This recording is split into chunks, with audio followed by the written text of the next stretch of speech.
Assalamualaikum warahmatullahi wabarakatuh. Sahabat beriman, Al-Quran merupakan kitab suci yang diwahyukan Allah Subhanahu wa Ta'ala kepada Nabi Muhammad SAW.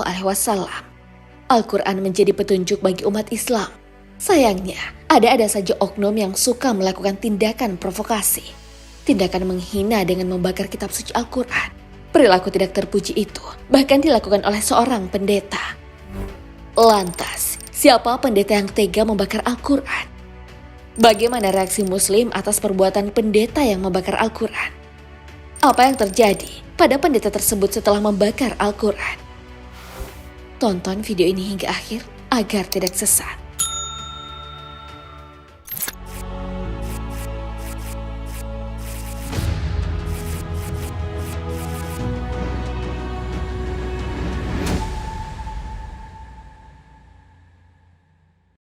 Dua orang pendeta melakukan aksi tidak terpuji dengan membakar kitab suci Al-Quran. Aksi membakar Al-Quran itu dilakukan karena Al-Quran dianggap kitab yang berisi kebencian. Mereka juga menganggap bahwa Nabi Muhammad SAW adalah nabi palsu. Awalnya, rencana aksi membakar Al-Quran akan dilakukan oleh pendeta Terry Jones bersama rekan-rekannya. Aksi tersebut dilakukan dalam rangka memperingati peristiwa serangan bom pada 11 September beberapa tahun silam. Akan tetapi, rencana tersebut batal. Namun malah dua pendeta pengikut Terry Jones yang bernama Bob Alt dan Danny Allen yang merealisasikan aksi membakar Al-Quran. Pembakaran Al-Quran ini dilakukan di belakang rumah pendeta Bob Alt di daerah Springfield. Ia berdalih bahwa apa yang dilakukannya itu merupakan pesan dari Tuhan. Aksi pembakaran Al-Quran itu dilakukan di hadapan sekelompok orang yang sebagiannya merupakan awak media. Kedua pendeta tersebut menyiram dua mushaf dan sebuah teks Islam lainnya dengan cairan pembakar. Ia lalu menyulutnya dengan api. Kedua pendeta tersebut menyaksikan bersama-sama kitab suci umat Islam itu menjadi abu. Apa yang dilakukan pendeta Bob Alt dan Danny Allen disebutnya sebagai demonstrasi damai. Kedua pendeta yang membakar Al-Quran menjadi contoh sikap tidak adanya toleransi terhadap agama Islam. Sementara Islam sendiri mengajarkan untuk mempunyai sikap toleransi terhadap agama lain, termasuk menghargai kitab-kitab suci agama lain. Bahkan imam kepada kitab-kitab Allah Subhanahu wa Ta'ala menjadi rukun iman ketiga dalam Islam. Dalam artian, umat Islam dianjurkan untuk mengimani kitab selain kitab suci Al-Quran. Allah Subhanahu wa Ta'ala berfirman, "Hai orang-orang yang beriman, tetaplah beriman kepada Allah dan Rasul-Nya, dan kepada kitab yang Allah turunkan kepada Rasul-Nya, serta kitab yang Allah turunkan sebelumnya." Al-Quran Surah An-Nisa ayat 136. Menurut Imam Qurtubi, makna firman Allah Subhanahu wa Ta'ala tersebut adalah bahwa Allah Subhanahu wa Ta'ala menurunkan kitab-kitab untuk menjadi petunjuk bagi semua orang yang beriman. Imam kepada kitab-kitab Allah Subhanahu wa Ta'ala merupakan suatu asas dan pokok yang wajib dilaksanakan oleh setiap umat Islam. Dengan mengamalkannya, maka kita akan percaya bahwa Allah Subhanahu wa Ta'ala merupakan satu-satunya pencipta, pengatur segala sesuatu, serta pemberi segalanya di dunia ini. Aksi membakar Al-Quran yang dilakukan kedua pendeta itu sungguh sangat disayangkan, menjadi bentuk penistaan agama yang mengundang aksi reaksi dari golongan umat Islam. Aksi membakar Al-Quran yang dilakukan kedua pendeta memunculkan reaksi balik dari umat Islam. Apa yang dilakukan pendeta Bob Alt dan Danny Allen ditanggapi oleh kelompok Muslim Yordania. Hal ini sebagai bentuk respon balik atas perilaku provokasi yang dilakukan kedua pendeta tersebut. Umat Muslim Yordania yang menanggapi aksi pembakaran Al-Quran menyebutnya sebagai respon simpatik. Mereka memberikan bunga kepada pimpinan gereja terbesar negara itu yang berlokasi di Amman. Pemberian bunga ini dimaksudkan sebagai bentuk simbol toleransi dan kerendahan hatian Muslim Yordania terhadap provokasi pembakaran Al-Quran. Pemimpin aksi dari kelompok umat Muslim Yordania bernama Zaid Al-Awaidi mengatakan ide penamaan bunga berawal dari pemikiran bahwa aksi provokatif seharusnya diladeni dengan aksi damai. Dia meyakini dengan cara damai akan menghindarkan diri dari hal yang tidak seharusnya terjadi. Apa yang dilakukan kelompok Islam Yordania yang merespon aksi pembakaran Al-Quran ini ingin menunjukkan bahwa Islam adalah agama perdamaian. Secara simbolis, aksi pemberian bunga diserah terimakan oleh pemuda muslim kepada pendeta gereja bernama Pendeta Konstantin Karmash. Pendeta tersebutlah yang menerima delegasi pemuda muslim. Mengawali serah terima bunga, sang pendeta mengucapkan selamat Hari Raya Idul Fitri kepada peserta aksi.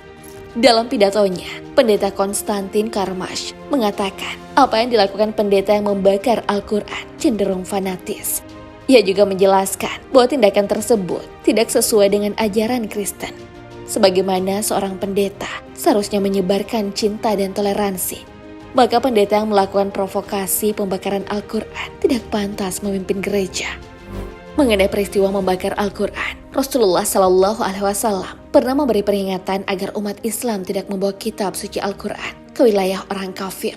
Hal ini sebagaimana dijelaskan dalam sebuah hadis dari Ibnu Umar radhiyallahu anhuma. Beliau mengatakan, Rasulullah Shallallahu Alaihi Wasallam melarang seseorang melakukan safar dengan membawa Al-Quran ke negeri musuh. Hadis riwayat Bukhari dan Muslim. Mengenai hadis tersebut, Ibnu Abdil Bar berkata bahwa para ulama fikih telah sepakat bahwa tak boleh bepergian ke negeri musuh dengan membawa Al-Quran ke negeri musuh karena dikhawatirkan keselamatan dan keamanannya. Imam An-Nawawi menjelaskan bahwa larangan untuk melakukan safar ke negeri kafir dengan membawa Al-Quran jika ada kekhawatiran akan dipegang orang kafir, lalu dihinakan kehormatannya. Jika dirasa aman dari keadaan ini, maka tidak ada larangan membawa Al-Quran ketika bepergian. Hal ini menunjukkan bahwa orang kafir tak boleh diberi mushaf Al-Quran karena khawatir akan menghinakan atau menyanyiakannya. Yang perlu dilakukan adalah mengajarkan dan membacakan padanya, mengarahkan dan mendoakannya. Jika ia mau memeluk Islam, boleh diberikan mushaf. Allah Subhanahu wa Ta'ala berfirman, dan jika seseorang dari orang-orang musyrikin itu meminta perlindungan kepadamu, maka lindungilah ia supaya ia sempat mendengar firman Allah. Kemudian antarkanlah ia ke tempat yang aman baginya. Al-Quran Surah At-Taubah ayat 6. Tindakan membakar Al-Quran jangan disepelekan, sebab Al-Quran firman Allah Subhanahu wa Ta'ala sebagai pedoman hidup. Kitab suci Al-Quran ini sangat sakral di mata umat Islam. Peristiwa membakar Al-Quran kembali mencuat setelah beredar foto seorang pria yang tengah dirawat di sebuah rumah sakit. Foto pria yang dirawat di rumah sakit itu mirip dengan pendeta yang membakar Al-Quran, sehingga banyak yang mengaitkan bahwa apa yang dialaminya itu adalah azab yang ditimpa sebagai akibat dari perbuatan tercela membakar Al-Quran. Foto-foto tersebut memperlihatkan bahwa pria yang tengah dirawat di rumah sakit itu ditimpa azab setelah merobek-robek dan membakar Al-Quran. Hampir semua jari di kedua tangannya melepuh, membusuk dan menghitam. Berdasarkan keterangan dari seorang dokter di Hospital of the University of Pennsylvania, tempat pria itu dirawat, sang dokter mengatakan luka di tangan pria tersebut mengeluarkan bau busuk. Tidak ada keterangan resmi yang menyebut bahwa apa yang dialami pria yang tengah dirawat itu ada kaitannya dengan azab. Maka tim cek fakta Islam populer melakukan penelusuran lebih jauh dengan memanfaatkan Google Image. Hasilnya, ternyata asal-usul foto seorang pria bertangan hitam tersebut adalah foto yang diambil pada tahun 2012. Pria bertangan hitam yang mirip dengan pendeta yang membakar Al-Quran itu bernama Paul Gaylord, yang menderita wabah penyakit mematikan yang disebabkan bakteri Yersinia pestis. Wabah penyakit Yersinia pestis ini pernah menyebar di Eropa antara tahun 1346 dan tahun 1353. Paul Gaylord yang dituduh kena azab karena membakar Al-Quran itu menderita penyakit yang menewaskan sepertiga orang Eropa pada masa lalu. Paul Gaylord yang merupakan tukang las tersebut kehilangan jemari tangan dan kakinya. Pada akhirnya, ia tak sanggup melakoni pekerjaannya, tak bisa cari nafkah. Terlepas dari informasi yang mengait-ngaitkan antara azab penyakit yang menimpa pria tersebut, hubungannya dengan aksi membakar Al-Quran, kita sebagai umat Islam seharusnya punya andil dalam menjaga kitab suci Al-Quran. Sahabat beriman, menjaga Al-Quran dari tangan perusak seperti yang dilakukan pendeta yang membakar Al-Quran secara terang-terangan.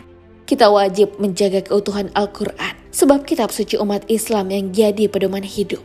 Wallahu a'lam bishawab. Assalamualaikum warahmatullahi wabarakatuh.